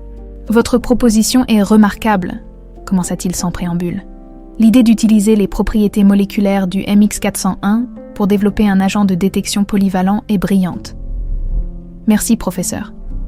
J'ai discuté avec la Fondation Mercier. Ils sont prêts à financer intégralement votre recherche, si vous acceptez de collaborer directement avec leur équipe de R&D. » Sophie cligna des yeux. « Surprise. Je ne savais pas qu'ils envisageaient cela. » Le professeur sourit. « Monsieur Mercier n'était pas au courant de ma démarche. Je voulais d'abord avoir votre accord de principe avant de finaliser quoi que ce soit. » Un léger trouble s'empara de Sophie. Accepter signifierait travailler plus étroitement avec Alexandre. Leur relation, encore indéfinissable, naviguait dans les eaux troubles entre l'amitié, la reconnaissance mutuelle et quelque chose de plus profond qu'aucun d'eux n'avait encore osé nommer. « Je serais honorée, » répondit-elle finalement, « mais je tiens à ce que ma recherche reste indépendante, pas d'influence commerciale. » Monsieur Mercier a spécifiquement insisté sur ce point, une subvention sans condition, avec publication des résultats dans le domaine public. En quittant le bureau, Sophie sentit un mélange d'excitation et d'appréhension. Sa vie prenait une direction qu'elle n'aurait jamais imaginée un an plus tôt, quand elle nettoyait encore des suites luxueuses à l'Hôtel Royal. Le café où elle avait convenu de retrouver Alexandre était un établissement discret du 5e arrondissement, fréquenté principalement par des étudiants et des professeurs, loin des quartiers où la presse People pouvait les repérer. « Comment s'est passée cette première journée ?» demanda Alexandre en l'accueillant. Sophie lui raconta son entretien avec le professeur Lefort, observant attentivement sa réaction. « Tu n'étais pas au courant ?» demanda-t-elle, suspicieuse. Alexandre leva les mains en signe de reddition. « Absolument pas. La fondation fonctionne de manière autonome, mais je dois admettre que l'idée est excellente. Tu ne crains pas les complications ?» Il comprit immédiatement la question sous-jacente. « Tu veux dire, travailler ensemble alors que notre relation est en évolution ?» Sophie hocha la tête, appréciant sa franchise. C'était l'une des qualités qu'elle admirait le plus chez lui, cette capacité à aborder directement les sujets délicats. « Je pense que nous sommes tous deux assez professionnels pour séparer le travail et le personnel, » répondit-il en la regardant droit dans les yeux. « Mais si tu préfères refuser pour cette raison, je comprendrai parfaitement. » Sophie but une gorgée de son café, réfléchissant. « Non, je veux le faire. Je veux le... Ce projet me tient à cœur. Et comme tu l'as dit, nous sommes adultes. » Un silence confortable s'installa entre eux. C'était l'une des choses qu'elle appréciait dans leur relation naissante. Cette absence de besoin de remplir chaque moment par des paroles. « Des nouvelles du procès ?» demanda-t-elle finalement. Alexandre soupira. Juliette maintient la ligne de défense de la manipulation. Elle prétend que Philippe l'a entraînée dans ce complot, qu'elle était sous son emprise psychologique. Et lui, l'exact opposé, bien sûr. Selon lui, c'était son idée à elle depuis le début, les avocats s'en donnent à cœur joie. Il secoua la tête. Mais les preuves sont accablantes, le journal, les enregistrements, les analyses du vin. Il cherche maintenant à négocier des peines réduites en échange d'informations sur d'autres délits potentiels au sein de l'entreprise. Tu y crois ? À d'autres délits ? C'est possible. Philippe avait accès à des informations sensibles. J'ai lancé un audit complet pour vérifier s'il y a eu d'autres incidents. L'ombre qui passa sur son visage rappela à Sophie que, au-delà du scandale médiatique et du drame personnel, Alexandre devait aussi gérer les conséquences pour son entreprise et sa fondation. « Comment va ton père ?» demanda-t-il. Changeant délibérément de sujet, le visage de Sophie s'illumina. « Incroyablement bien. Le nouveau traitement lui permet de tenir son stylo à nouveau. Il a recommencé à écrire ses mémoires. J'aimerais les lire un jour. Un professeur spécialiste de Tolstoï doit avoir des perspectives fascinantes. Il serait ravi de te les partager. Il te considère comme... » Elle s'arrêta, soudain consciente de ce qu'elle allait dire. « Comme... » insista doucement Alexandre. « Comme un ami de la famille. Maintenant. » compléta-t-elle, esquivant légèrement la vérité. En réalité, son père lui avait récemment confié qu'il voyait en Alexandre un homme qui pourrait te rendre heureuse. Sophie, si tu lui en donnes la chance, une observation qui l'avait troublée par sa perspicacité, ils terminèrent à leur café en discutant des aspects pratiques de sa recherche. En sortant du café, Alexandre lui proposa de marcher un peu le long de la Seine. La soirée était douce, typique du début d'automne parisien. Les feuilles commençaient à peine à se teinter d'or, et la lumière déclinante donnait au fleuve des reflets cuivrés. « Je réalise que je ne t'ai jamais vraiment remercié correctement », dit soudain Alexandre. « Tu plaisantes. La bourse d'études, le traitement pour mon père. Ce n'est pas pareil, » l'interrompit-il. « Ce sont des choses que je peux faire facilement, mais les mots... » Il s'arrêta, cherchant visiblement la formulation juste. Les vrais remerciements viennent du cœur, pas du portefeuille. Ils s'arrêtèrent près d'un pont, observant un bateau-mouche passer en contrebas, chargé de touristes prenant des photos de Notre-Dame en reconstruction. « Tu n'as pas seulement sauvé ma vie, Sophie, » reprit-il doucement. « Tu as restauré ma foi en l'humanité, après Catherine, après la trahison de Juliette. J'avais commencé à me blinder, à voir le monde uniquement à travers le prisme du cynisme. » Sophie le regarda, touchée par cette vulnérabilité inattendue. « Je ne suis pas un héros, Alexandre. J'ai simplement fait ce qui me semblait juste. C'est précisément ce qui te rend exceptionnel, sourit-il. Dans un monde où tant de gens calculent constamment leur intérêt, tu agis par pure conviction. » Elle détourna le regard, embarrassée par cet éloge. « Tu idéalises peut-être un peu trop mon geste ? Peut-être, concéda-t-il. Mais l'effet reste le même. Tu m'as rappelé qu'il existe encore des personnes authentiques, des connexions véritables. » Un silence éloquent s'installa entre eux, rempli de non-dits et de possibilités. Sophie sentait son cœur battre plus fort, consciente qu'ils approchaient d'un tournant dans leur relation. « Je devrais rentrer, » dit-elle finalement. « J'ai un cours tôt demain matin. » Alexandre acquiesça, ne cachant pas sa légère déception. « Je te raccompagne. »« Merci, mais je préfère prendre le métro, l'habitude d'étudiante, » sourit-elle. Ils se séparèrent avec la promesse de se retrouver bientôt pour discuter des détails du projet de recherche. Alors qu'elle s'éloignait, Sophie sentit le poids du regard d'Alexandre dans son dos. Elle savait qu'il dansait autour de quelque chose de plus profond, quelque chose qui effrayait et attirait à la fois, dans le métro qui la ramenait vers Meudon. Elle repensa à ces 6 derniers mois, de femme de chambre à chercheuse financée, de l'anonymat à une forme discrète de reconnaissance. Le chemin parcouru semblait irréel. Et pourtant, au milieu de ces bouleversements, une constante demeurait, cette connexion inexplicable avec un homme qu'elle avait sauvé par hasard, et qui, à sa manière, l'avait peut-être sauvée en retour. La prison des femmes de Fresnes n'était pas un lieu accueillant. Malgré les récentes rénovations visant à humaniser l'environnement carcéral, les murs gris, l'odeur de désinfectants industriels et l'écho métallique des portes automatiques créaient une atmosphère oppressante que même les quelques plantes en pot ne parvenaient pas à adoucir. Sophie avança dans le couloir, sa blouse blanche contrastant avec la morosité ambiante. Une gardienne l'accompagnait en silence jusqu'à l'infirmerie récemment modernisée. Un projet pilote de la Fondation Mercier-Dubois pour améliorer l'accès aux soins des détenus.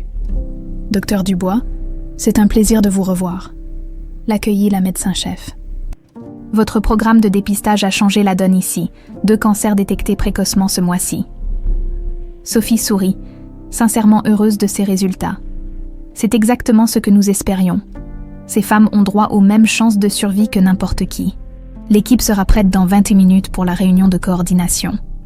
En attendant, votre demande spéciale a été approuvée. La médecin consulta sa tablette avec une expression neutre. Cellule 427. Elle est 15 minutes maximum.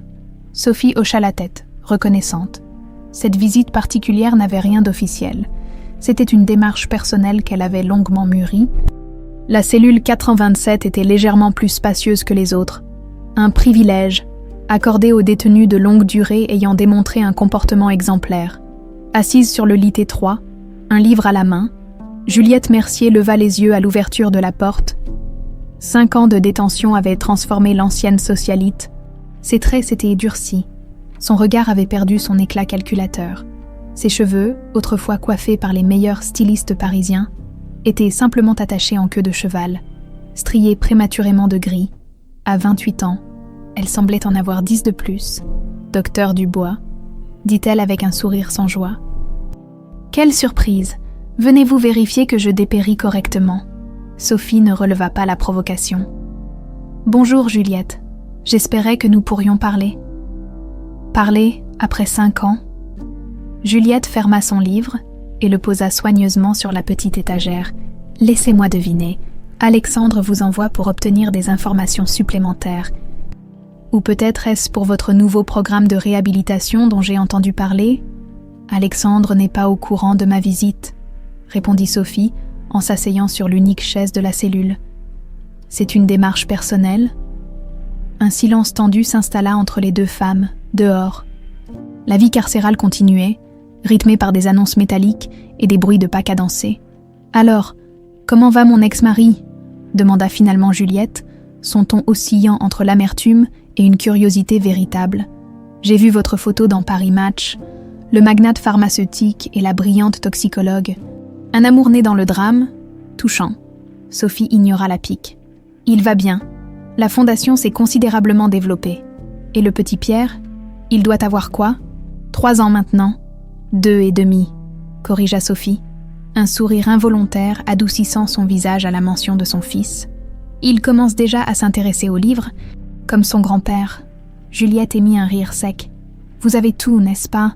La carrière brillante, le mari riche et attentionné, l'enfant parfait, la reconnaissance publique pour vos recherches. Ce n'est pas pour ça que je suis venue, Juliette. Pourquoi alors pour vous vanter?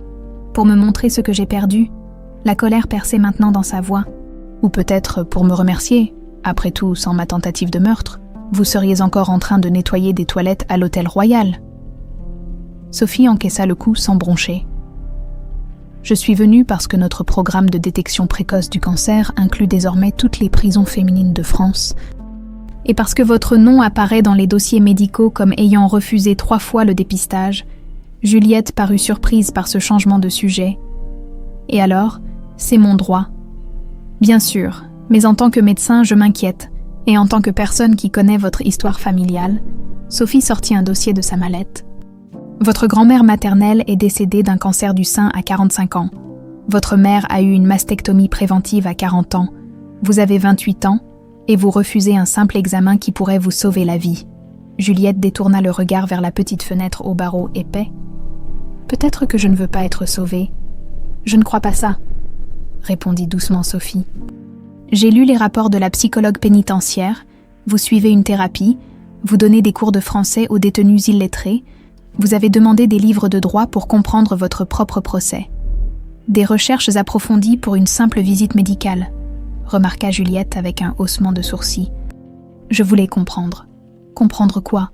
Pourquoi j'ai voulu tuer Alexandre? C'est simple. L'argent, la liberté, l'amour, ou ce que je croyais être l'amour avec Philippe. Sophie secoua la tête. Non. Je voulais comprendre qui vous êtes maintenant, pas celle que vous étiez il y a 5 ans. Un silence s'installa. Moins tendu que le précédent, Juliette semblait réfléchir, son regard perdu dans le vide. « Savez-vous ce que Philippe a fait ?» demanda-t-elle finalement, après sa libération anticipée pour coopération exemplaire. « Il a quitté la France, je crois. Il s'est marié, » précisa Juliette avec un sourire désabusé. « Avec la fille d'un industriel suisse. La rumeur dit qu'elle est plus riche qu'Alexandre. Il n'a pas perdu de temps. Sophie ne savait pas quoi répondre à cela. La trahison de Philippe, bien que prévisible, avait visiblement laissé des cicatrices profondes. « Comment avez-vous fait ?» demanda soudain Juliette, son regard s'ancrant dans celui de Sophie. « Comment avez-vous su qu'Alexandre était différent, qu'il ne vous verrait pas comme un trophée ou un divertissement temporaire ?» La question, dénuée d'hostilité, surprit Sophie par sa vulnérabilité. « Je ne savais pas, » admit-elle. « J'ai pris un risque, comme chacun d'entre nous quand nous ouvrons notre cœur à quelqu'un. » Juliette médita cette réponse, puis demanda avec une curiosité qui semblait authentique. « Et votre travail ? J'ai lu quelque chose sur un antidote universel. » « Pas exactement universel, » corrigea Sophie. « Mais nous avons développé un agent de neutralisation efficace contre plusieurs classes de toxines synthétiques, ironiquement inspiré par la structure moléculaire du MX401. » Un rire incrédule échappa à Juliette. « Vous avez transformé le poison qui devait tuer Alexandre en médicament qui sauve des vies. Quelle poétique justice !»« La vie est pleine d'ironie, » sourit Sophie. « Comme le fait que je sois ici à essayer de vous convaincre de prendre soin de votre santé. » Juliette la dévisagea longuement. « Pourquoi vous souciez-vous de ce qui m'arrive ? Je vous ai menacé. J'ai essayé de tuer l'homme que vous aimez. Je vous ai traité comme une moins que rien quand vous étiez femme de chambre. » Sophie prit son temps avant de répondre, pesant soigneusement ses mots. « Je ne suis pas venue pour vous pardonner. Juliette, ce n'est pas mon rôle. Je suis venue parce que, malgré tout, vous restez un être humain avec une valeur intrinsèque, et parce que je crois sincèrement que personne n'est condamné à rester prisonnier de ses pires décisions. » Elle se leva, déposant une carte sur le lit. « Voici mon contact direct. Si vous changez d'avis concernant le dépistage, appelez-moi. » Alors qu'elle s'apprêtait à frapper à la porte pour que la gardienne la laisse sortir, Juliette l'interpella. « Vous m'avez volé la vie que je voulais. » Sophie se retourna, confrontant une dernière fois ce regard qui, autrefois, l'avait toisée avec mépris. « Je n'ai jamais voulu votre vie, Juliette. Je voulais simplement empêcher que vous preniez la sienne, et la vôtre par la même occasion, chaque jour. Je remercie le ciel d'avoir été dans ce couloir cette nuit-là. Pas seulement pour Alexandre et pour toutes les vies que nous avons sauvées ensemble depuis, mais aussi pour vous, même ici. Vous avez encore une chance de trouver un sens à votre existence. Nous le méritons tous. » La porte s'ouvrit, mettant fin à cet étrange face-à-face entre deux femmes que tout opposait et que le destin avait pourtant inexorablement liées. Le soleil déclinait sur Paris lorsque Sophie quitta la prison. Alexandre l'attendait dans la voiture. Leur fils endormi dans son siège auto à l'arrière. « Comment ça s'est passé ?» demanda-t-il doucement, sachant à quel point cette visite avait été importante pour elle. « Mieux que prévu ?» répondit-elle en s'attachant. « Je crois qu'elle acceptera finalement le dépistage. » Il hocha la tête. Respectant son besoin de garder certains détails pour elle, c'était l'une des forces de leur relation, cette confiance mutuelle qui leur permettait d'exister pleinement, ensemble et séparément. En démarrant, Alexandre jeta un regard dans le rétroviseur vers leur fils qui dormait paisiblement, puis à Sophie dont le profil se détachait sur le ciel rougeoyant du crépuscule. « Où allons-nous maintenant ?» demanda-t-il. Sophie sourit, comprenant que sa question dépassait largement leur destination immédiate. « À la maison », répondit-elle simplement. « Et puis, nous verrons. » Alors que la voiture s'éloignait, Sophie observa la silhouette austère de la prison disparaître dans le rétroviseur. Ce chapitre de leur histoire se refermait enfin, laissant place à tous les possibles qu'ils continuaient de construire ensemble, jour après jour, dans le cimetière de Meudon, où reposait désormais son père. La première édition de sa recherche révolutionnaire sur les antidotes universels ornait la pierre tombale, témoignage silencieux que les détours les plus inattendus de nos vies sont souvent ceux qui nous mènent à notre véritable destinée.